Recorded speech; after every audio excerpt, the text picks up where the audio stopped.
pour me présenter, je vais me présenter. Moi, c'est Gladys Kazadi, une jeune de 28 ans, fière d'origine congolaise.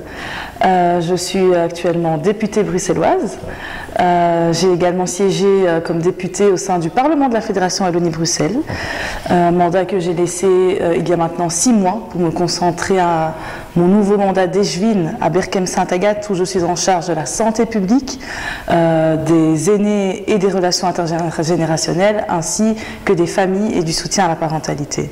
Et effectivement, comme Papa Limia l'indique, depuis maintenant une semaine, je suis vice-présidente du mouvement des engagés. Le CDH a appelé le gouvernement dès le printemps à déposer un plan spécifique qui fasse de nos aînés une priorité absolue. 2 mesures doivent absolument être renforcées à l'avenir et en dehors de la gestion actuelle du Covid. Il s'agit des aides à domicile et des centres de jour. J'aimerais maintenant aborder sans concession la question du handicap.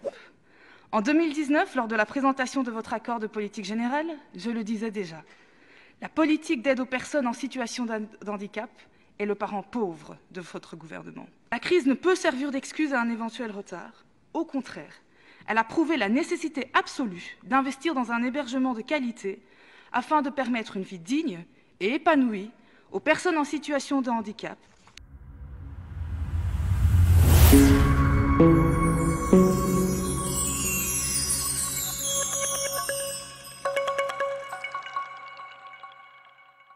Voilà, tous ces charges. C'est pas trop lourd pour vous? Non, c'est pas trop lourd. Vous savez, je suis jeune, je suis dynamique, j'ai de l'envie, j'ai de la motivation, j'ai de la détermination. Et je pense que le secret, c'est l'organisation. Je pense que quand on est organisé et qu'on est bien entouré aussi, j'ai beaucoup de personnes qui m'entourent, j'ai la famille qui est proche, j'ai un entourage qui est là pour moi, pour me soutenir également. Voilà, on peut se déployer et pouvoir agir. Et surtout qu'ici, la fonction de vice-présidente est complémentaire en fait à ce que je fais en tant que parlementaire. Oui. Être sur le terrain, être en contact avec les associations, c'est des choses que je fais au quotidien. Alors en tant que vice-présidente en charge de l'action citoyenne, c'est juste que je vais donner une autre ampleur à mon action, mais c'est déjà des choses que je fais au quotidien et auxquelles je suis familière. Effectivement. Mais vous avez quand même un parcours exceptionnel, hein, Gladys. À peine que vous avez commencé votre carrière politique. Moi, je me rappelle en 2018, pendant la campagne électorale, en tant que conseillère communale de Berchem, 2018, et maintenant nous sommes en 2022. Mais avec tout ce que vous avez accumulé, franchement, qu'est-ce qui a joué en votre faveur pour progresser aussi rapidement? Ce qui a joué en ma faveur, déjà, c'est la détermination, comme je l'ai dit, mais c'est aussi le sérieux de mon travail. Ouais. Je pense que si quand on fait les choses avec le cœur, qu'on le fait avec sérieux, nos confrères le voient également, ouais. Le citoyen le voit, parce que c'est les citoyens qui ont décidé de m'élire comme député ouais. en 2019. C'est aussi le citoyen qui a permis que je sois élue conseillère communale à Berchem-Sainte-Agathe. Et à côté de ça, il y a le travail qu'on fournit, oui. Qu'on montre qu'on est sérieux dans le travail que l'on fait, qu'on le fait avec le cœur, avec des convictions, avec un engagement noble. Et aujourd'hui, cette responsabilité aussi qui m'est donnée en tant que vice-présidente, c'est aussi un message fort pour les jeunes, pour les femmes et pour les personnes aussi d'origine étrangère, de dire qu'ils ont leur place là où les décisions doivent être prises.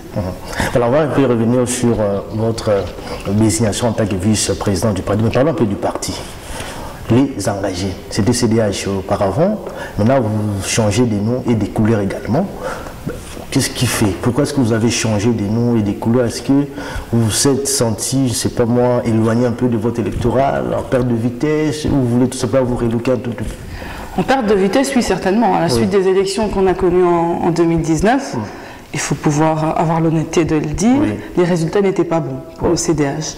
Et donc à partir de là, il y a un signal qui a été donné par l'électeur. Et je trouve que c'est très noble, quand un signal de sanction est donné par l'électeur, de se remettre en question. Et c'est ce que l'on a fait. Donc pendant 2 ans, on a travaillé, on a mis en place un processus de refondation, où on est revenu auprès des citoyens, revenu auprès de la société civile, afin de pouvoir nourrir notre projet, notre vision, afin d'être davantage en lien avec les enjeux actuels et futurs. Parce que la société évolue, les enjeux aussi évoluent, et donc c'est important de pouvoir revenir avec un projet qui réponde mieux aux attentes aujourd'hui des citoyens et citoyennes au sein de notre société. Et une autre particularité qu'on a aussi dans le mouvement Les Engagés, on entend le mouvement, on ne dit plus parti, on dit le mouvement. Il y a une nuance là, mouvement. Il y a une nuance. Ici, le mouvement, c'est vraiment ici de dire le parti a une tendance à fonctionner de manière hiérarchique. Donc c'est au-dessus qu'on donne les décisions pour le bas et on dit à la base d'exécuter. Ici, c'est que nous, on veut revenir et donner le pouvoir en fait à la base. Donc on devient un mouvement participatif. Voilà, pyramide renversée, comme si vous voulez le dire ainsi. C'est-à-dire qu'on ne prendra plus de décisions sans impliquer au préalable la base. Que aussi nos positionnements, ce ne sera pas juste des experts qui seront en train de les rédiger dans des bulles. C'est vraiment, ce sera nourri du terrain au quotidien, et c'est ce qui est aussi, moi, ma charge en tant que vice-présidente à l'Action citoyenne. Je suis chargée d'assurer ce lien avec le tissu associatif, de mettre en place des actions concrètes en lien avec les besoins locaux sur notre territoire. Mais parlons un peu de la réalité. C'est vrai que vous faites la politique depuis pas longtemps, bien entendu, mais face à la misère aujourd'hui, la misère de la population croissante, dû effectivement à cause de la pandémie Covid et maintenant avec la guerre en Ukraine. Mais vous, en tant que mouvement Les Engagés, qu'est-ce que vous avez comme solution, concrètement? Mais justement, quand on parle, il y a une crise économique, il y a une crise sanitaire. Déjà, tout ce que ça montre que les réponses qu'on avait pour les solutions à l'époque ne conviennent plus. Montre que la crise qu'on a aujourd'hui, vous le dites, il y a une paupérisation de plus en plus grandissante. Il faut d'autres réponses pour pallier à ça. Il y a notamment la question de l'inflation, ici qui est une piste de solution sur laquelle on peut œuvrer. Mais ce qui est aussi surtout important, c'est de pouvoir redonner de l'espoir, redonner une bouée aux citoyens. Moi, je travaille beaucoup sur tout ce qui concerne les jeunes, et notamment au sein du mouvement Les Engagés. C'est une proposition qu'on ne retrouve pas dans les autres partis. On veut donner de l'espoir, des perspectives aux jeunes, et donc par exemple, ce que l'on propose, c'est que dans le cadre de l'achat d'une première habitation, les droits d'enregistrement ne soient pas payés pour l'achat d'un premier achat, donc ce qui permet d'aider les jeunes un petit peu à s'émanciper, à se développer. Une autre chose, c'est pour aider toujours les jeunes dans cette perspective-là, on propose que les 100 premiers 1000 euros qui auraient été octroyés par le revenu soient défiscalisés, c'est-à-dire exonérés d'impôts. Donc voilà, tout ça, c'est des choses. Exonérer les 100 premiers 1000 euros du revenu, c'est des choses qui vont permettre un petit peu aux personnes de sortir la tête de l'eau. Mais ces propositions-là, comment est-ce qu'on les a, comment est-ce qu'on est venu avec ces propositions? C'est parce qu'on est revenu sur le terrain. Et je pense que c'est aussi faire amende honorable que d'admettre que le CDH, au fil du temps, s'est éloigné du terrain. N'a pas toujours écouté le citoyen comme il le fallait, n'a pas toujours écouté le signal du citoyen.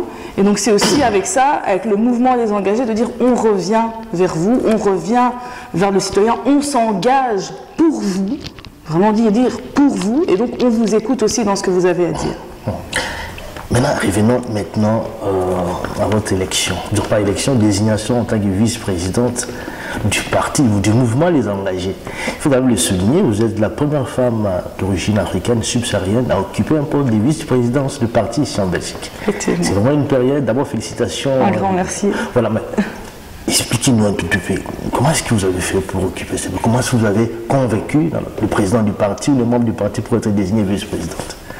Comment je l'ai convaincu, c'est comme je l'ai dit, par le travail que je porte, c'est que je crois énormément au projet que l'on porte avec Les Engagés. Je suis convaincue que c'est un projet qui répond aux attentes du citoyen aujourd'hui. Et voilà, c'était une période où il fallait renouveler les instances dirigeantes. Et moi, je me sentais de porter ce poids, cette responsabilité. Et donc, c'est dans ce cadre-là que j'ai décidé de faire partie de l'équipe de Maxime Prévost, qui se présentait donc à sa réélection en tant que vice-présidente. Mais quelles sont vos tâches en tant que vice-présidente? Je crois que vous avez abordé ça plus superficiellement. Si vous pouvez aller un peu en profondeur, qu'est-ce que vous allez faire? Quel sera votre rôle en tant que vice-présidente? Alors moi, je suis vice-présidente en charge, en particulier de l'action citoyenne. Donc, comme j'ai dit, c'est que premièrement, j'assure le lien avec le tissu associatif. Donc, toutes associations qui auraient des doléances concernant les enjeux qui les préoccupent, etc., je suis la personne de référence par rapport à cela. À côté de cela, c'est comme je l'ai dit, il y a des besoins locaux aujourd'hui. Ce qui est également également important de pouvoir faire, c'est de traduire les valeurs, les projets que l'on veut porter avec les engagés de manière concrète. Pas seulement dans les parlements, mais sur le terrain. Et donc, pour donner un exemple, afin que vous puissiez un petit peu visualiser, c'est qu'on fait face par exemple à la fracture numérique. Oui. Tout le monde n'est pas à l'aise avec Internet, pas à l'aise à remplir des démarches en ligne, etc. Nous, ce qu'on proposerait, et ce qu'on va aussi mettre en place avec les engagés par exemple, c'est d'avoir, dans les zones où on voit qu'il y a le plus de besoins, des engagés, donc des membres, des adhérents, d'ailleurs c'est ouvert à tout le monde, donc vous êtes les bienvenus, qui, à des moments ponctuels, viendront pour aider les personnes, que ce soit les aînés ou bien les mamans ou les papas qui ont plus de mal avec ça, les aider à traduire des démarches administratives en ligne, par exemple. Donc voilà, c'est vraiment des actions par rapport aux besoins locaux. Donc c'est vraiment traduire nos projets, nos valeurs, non seulement dans les parlements en plaidant pour que les lois évoluent, etc., mais c'est vraiment aussi en action de terrain, en agissant à ce niveau-là également.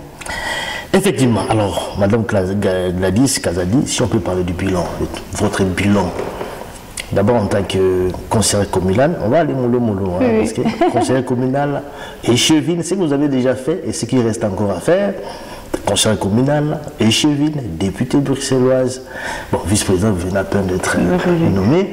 Votre bilan, qu'est-ce que vous avez déjà fait? Ok.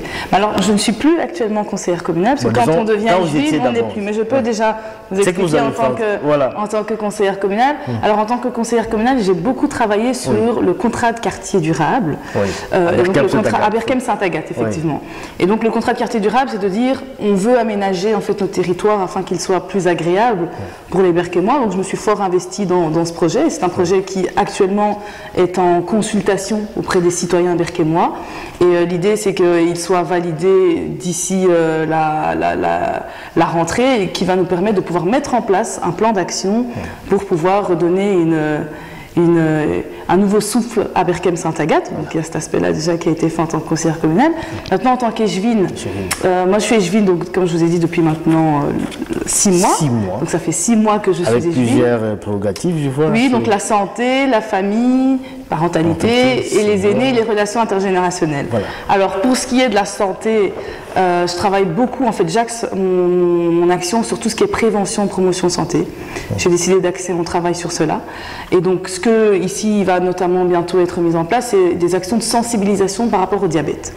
Ici on a notamment vu qu'avec la crise sanitaire, on a opéré un mode de vie un peu plus sédentaire. Les gens ont commencé à faire un petit peu moins attention à ce qu'ils mangeaient et à leur mode de vie, etc. Donc ici, moi, l'idée, c'est de mettre des campagnes de sensibilisation par rapport au diabète, afin de sensibiliser les citoyens berchemois par rapport à cela. On a également, dans le cadre du cancer du sein, des actions qui sont mises en place pour sensibiliser et pousser les gens à aller se faire dépister. On a également la question des aidants proches. Et ça, je pense que c'est quelque chose aussi qui concerne beaucoup aussi les gens de la communauté. Des aidants proches qui viennent en soutien à des personnes qui sont en perte d'autonomie. C'est une charge lourde pour les aidants proches. Voilà. On le sait notamment pour des jeunes qui soutiennent les parents, qui ont un peu plus de mal, etc. Et donc ici, c'est vraiment de mettre en place des séances d'infos qui iront dans les quartiers et qui permettent aux aidants proches de savoir quelles sont les aides qu'ils ont à disposition, mais aussi de pouvoir mettre en place des groupes de parole parce que ça permettrait d'avoir des échanges de pratiques. Alors en tant que parlementaire, moi, je travaille sur 3 axes en particulier. Il y a la question des discriminations, il y a la question également prévention, promotion santé, et du coup là lié aussi avec mon travail local, mais je travaille aussi beaucoup sur ces matières-là. Et à côté de ça, je travaille sur la question de l'alimentation saine. Alors le lien entre toutes ces choses-là, c'est qu'il est important que les personnes soient en situation de bien-être. Pour pouvoir s'accomplir, pour pouvoir se lancer dans n'importe quel projet auquel on aspire, on doit pouvoir être dans une situation de bien-être, pouvoir être épanoui dans ce que l'on fait. Et donc voilà, c'est ce travail-là, moi en tout cas, sur lequel je focalise mon action. Voilà, ça c'est en tant que parlementaire. Voilà. Mais il ne se pose pas un problème de cumul de mandats, parce que là vous avez quand même plusieurs fonctions, échevine, députée, maintenant vice-présidente. Il ne se pose pas un problème de cumul ici en Belgique? Est-ce que vous avez droit comme ça à cumuler plusieurs mandats? À l'heure actuelle, il n'y a pas d'incompatibilité avec le fait de porter la casquette d'échevine, de députée et de vice-présidente. Mais vous posez une très bonne question, parce que figurez-vous que d'ici 2 jours sera voté ici au Parlement bruxellois un texte sur la question du décumul, qui a été porté par les partis de la majorité au gouvernement. Et donc ce texte prévoit qu'à partir de 2024, il ne sera plus possible de pouvoir cumuler avec la casquette de député et d'échevine. Voilà.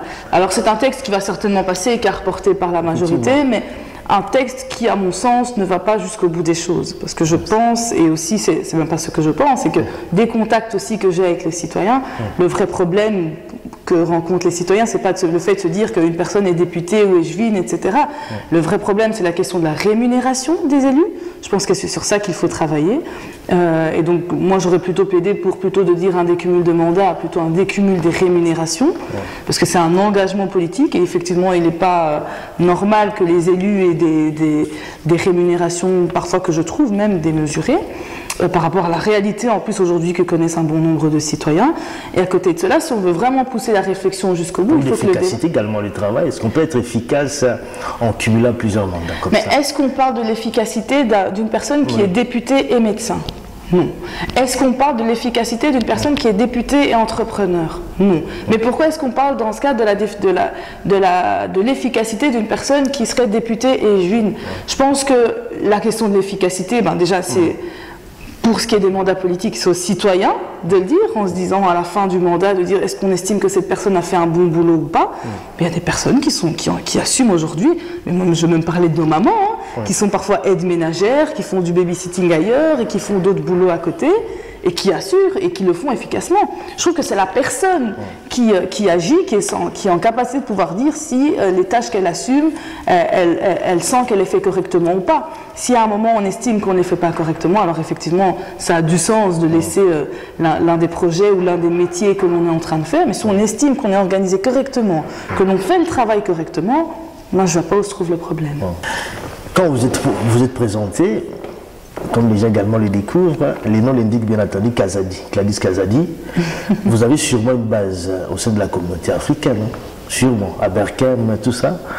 Mais qu'est-ce que vous avez déjà fait pour la communauté? Parce que c'est ça aussi le problème, la question qu'on peut se poser. Quand nous avons nos élus là-bas, on pense toujours à beaucoup de choses, voilà, il va résoudre tel problème. Mais qu'est-ce que vous avez déjà réalisé pour la communauté? Déjà, il y a plusieurs choses. Quand on dit qu'est-ce que vous avez déjà réalisé pour la communauté, tout ce que je fais au quotidien, c'est aussi pour la communauté. Il faut les dire, il faut les préciser. Donc c'est aussi ça de préciser. Moi, quand je vais parler, par exemple, des questions de discrimination, quand j'interpelle régulièrement sur les questions de discrimination au logement, les questions de discrimination à l'emploi, aujourd'hui, il y a la ministre Benamou qui est venue avec un plan de lutte contre les discriminations, c'est aussi parce qu'on a poussé au sein du Parlement pour qu'on vienne avec un plan à ce niveau-là. Quand on a la question de l'allocation loyer qui est aujourd'hui débattue, c'est parce que nous aussi, on a pendant longtemps continué ici depuis le début de la législature à appuyer pour qu'on avance avec cette allocation loyer. À côté de ça, on a aussi la question de l'alimentation. L'alimentation saine, le fait d'être en bonne santé. Aujourd'hui, les politiques qui sont mises en place vise à sensibiliser une partie de la population, une partie plutôt aisée, plutôt sensibilisée à cette question. Moi aujourd'hui je me bats pour que les politiques en termes d'alimentation saine, accessible à toutes et à tous, qui permettent du coup d'être aussi en situation de bien-être et de santé, soient accessibles à tout un chacun. Et donc d'avoir des outils non plus qui viennent de la région forcément vers les bases, mais des outils de quartier, des outils de proximité pour pouvoir toucher le plus facilement les citoyens. Et là, ça touche aussi les personnes de la communauté qui effectivement sont plus déconnectées, il faut pouvoir le dire, des échelons plus élevés dans la manière dont nos institutions sont agencées. Mais quand vous parlez d'alimentation saine, il faut avoir des moyens également pour bien manger, il faut les dire concrètement. Pour manger correctement, bien, il faut avoir beaucoup d'argent, il faut avoir des moyens. Mais lorsque la population, on a parlé de la pauvreté de la population, comment vous allez résoudre ce problème-là de l'alimentation saine? Parce qu'on ne peut pas résoudre ça avec des paroles, mais il faut des moyens financiers. Et c'est très bien que vous posiez la question, parce que il y a un plan Good Food qui vient d'être sorti au sein du gouvernement il y a maintenant 2 semaines. Un plan que je suis depuis mon entrée en fonction en tant que parlementaire et où j'insiste régulièrement pour qu'on n'oublie personne dans le cadre de ces politiques-là qui sont mises en place. Et donc ici, comment est-ce qu'on va pouvoir aussi mettre en avant de l'alimentation saine, accessible à toutes et à tous? Comme je le dis encore une fois, il y a la question de la proximité, il y a la question du prix, mais la question du prix passe aussi par la manière dont nos agriculteurs, etc., sont valorisés, parce que c'est eux qui répercutent aussi le prix. sur les actions. Donc c'est tout un schéma de chaîne qu'il faut prendre depuis la source jusqu'aux citoyens pour pouvoir agir à ce niveau-là. Mais donc c'est un travail, je continue d'appuyer auprès du... Moi je suis dans l'opposition, mais je continue d'appuyer auprès du gouvernement du ministre Marron, qui est en charge, pour qu'il continue à bouger à ce niveau-là. Ok, alors moi je veux quand même qu'on revienne un peu sur la communauté africaine, on va terminer peut-être par là. Parler de la violence au sein de la jeunesse de la communauté africaine. Sûrement vous avez suivi les informations, un jeune a été tué à Matungé. C'est tragique. C'est vrai que ça revient, hein, donc ça répare là. Ça reprend, on a eu un moment d'accalmie et maintenant ça ressurgit depuis maintenant quelques mois. Vous êtes interpellé personnellement? Mais oui, mais je suis déjà triste, attristé. Oui. Je trouve que c'est tragique ce qui est en train de se passer, mais ce que ça montre, c'est que en tant que politique, les réponses aujourd'hui qu'on met en place ne suffisent pas. Voilà. Si aujourd'hui, des jeunes se retrouvent à être dans des trafics, à agir avec violence, etc., c'est parce qu'ils ne trouvent pas de solution dans ce qui est proposé au sein de la société. Ouais. Et donc ça montre que nous devons mettre les bouchées doubles pour donner des perspectives, et là je reviens à ce dont j'ai parlé plus tôt, des perspectives à ces jeunes, des perspectives d'emploi, des perspectives d'émancipation, des perspectives d'inclusion aussi dans tout ce qui est fait. Et donc à ce niveau-là, moi je pense qu'il faut surtout travailler. Le manque de perspectives fait qu'on se tourne en fait vers des orientations que j'appellerais sombres, les questions de stupéfiants, de drogue, etc. Voilà.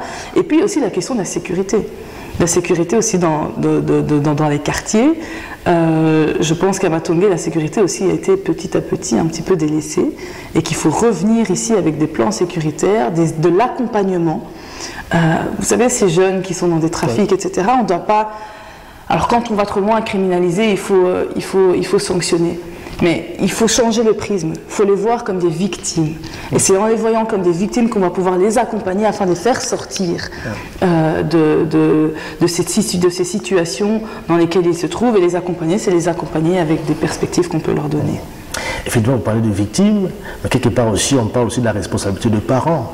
Il y a des parents qui ont complètement, comment dire, déserté le foyer, et puis voilà, les enfants sont livrés à eux-mêmes. Vous ne pensez pas qu'il y a aussi un souci à ce niveau-là? Parce qu'il y a beaucoup de gens qui parlent de l'échec de l'immigration, tout ça, par rapport à ça. Vous, par rapport aux parents, est-ce que vous pensez que les parents sont responsables de cette situation? Effectivement, les parents ont une part de responsabilité, mais ce n'est pas les parents à eux seuls d'endosser la responsabilité. Le premier responsable, c'est la société. Vous parlez de certains parents qui auraient déserté. Ce n'est pas le cas quand vous regardez tous les jeunes qui aujourd'hui sont dans des trafics, etc. Ce n'est pas des personnes dont on ne sait pas où se trouvent les parents ou que les parents ne suivent pas. Il y a aussi effectivement des parents qui sont désabusés parce qu'eux-mêmes ont des problèmes à gérer, des problèmes d'emploi, de discrimination, etc. au quotidien qui leur prennent déjà beaucoup. Donc il faut aussi pouvoir lutter. Et donc je continue et je persiste. Le politique a son rôle à jouer. Et à côté de ça, effectivement, il y a la question de la prévention vis-à-vis des parents. Moi, je ne suis pas en fait de celle, c'est aussi mon engagement, qui pointe du doigt les citoyens. Quand quelque chose ne va pas dans la manière dont fonctionnent les choses, donc la manière dont les parents sont avec leurs enfants, etc., j'essaie de comprendre pourquoi est-ce que les parents se retrouvent à délaisser un petit peu, comme vous appelez, même si j'aime pas ce terme, les enfants. C'est parce qu'il y a un problème structurel au sein de notre société qui fait qu'il ne permet pas aux parents d'assumer pleinement leur responsabilité en tant que parents.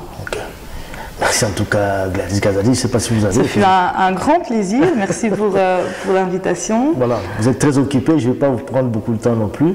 Si vous avez un mot, un dernier mot, peut-être pour la communauté, pour les Belges ici en Belgique, partout on vous suit, même à Kinshasa également, on vous suit à Kinshasa. Qu'est-ce que vous avez dit? Tout d'abord, je salue toutes les personnes qui nous suivent, et puis moi si j'ai un message aussi que j'aimerais passer, et c'est aussi lié aussi au fait qu'aujourd'hui j'accède à la vice-présidence au sein du mouvement, c'est que l'on a notre place au sein de notre société. Donc c'est vraiment un message que je veux pouvoir passer. Peu importe vos aspirations, que ce soit dans le domaine politique, dans le domaine entrepreneurial ou autre, etc., croyez en vous. Dites-vous que les choses sont possibles. Ce n'est pas facile, mais que les choses sont possibles. Et surtout, un autre message vraiment par rapport à la communauté subsaharienne, on a du potentiel. On peut faire de belles choses. Nous avons besoin d'être unis, d'être solidaires, de croire en nous, d'être investis, d'être disciplinés, et nous arriverons à faire de belles choses. Moi, j'en suis convaincue, Et voilà, c'est un message ici que je souhaite donner, aussi un message d'espoir. Je sais que parfois aussi par rapport à notamment, on ne va pas rentrer dans ce sujet-là aujourd'hui, il y a des choses qui se passent dans le pays, ça peut décourager certaines personnes. Il faut y croire, il faut se lever, il faut s'engager, c'est aussi important parce qu'être seulement spectateur, ça ne permet pas de faire bouger les choses et de faire bouger les lignes. Donc il faut agir, pas seulement dans le domaine politique. Si vous voulez agir dans le domaine politique, faites-le, mais il y a d'autres axes aussi sur lesquels on peut agir, mais vraiment l'idée c'est vraiment de vous dire d'agir, de croire en votre potentiel. Croyez pas ce que l'on pourrait dire. Moi j'ai envie de dire, et j'aime pas le terme, mais c'est comme ça qu'on m'appelle, vous savez, je suis un peu une erreur statistique.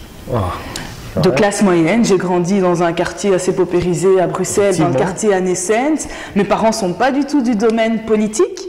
Donc, selon les statuts, en fait, je n'aurais pas été prédestinée. Fille de papa, en fait. Oui, je suis la fille de mon père. Donc, une fille à papa, ça mais une fille de, comme on appelle. Une fille de. Effectivement, non. Mais donc, effectivement, quand on regarde même les études, etc., qui sortent, je suis hors cadre de ce qui est marqué. Et donc, c'est vraiment pour dire, ne vous arrêtez pas aux cases, aux codes qu'on institue. Allez plus loin que ça, croyez en vous et en vos projets. Donc, voilà. Merci beaucoup, Gladys Gaza. Merci beaucoup, Papa Limia, pour l'invitation et à très bientôt. Merci beaucoup.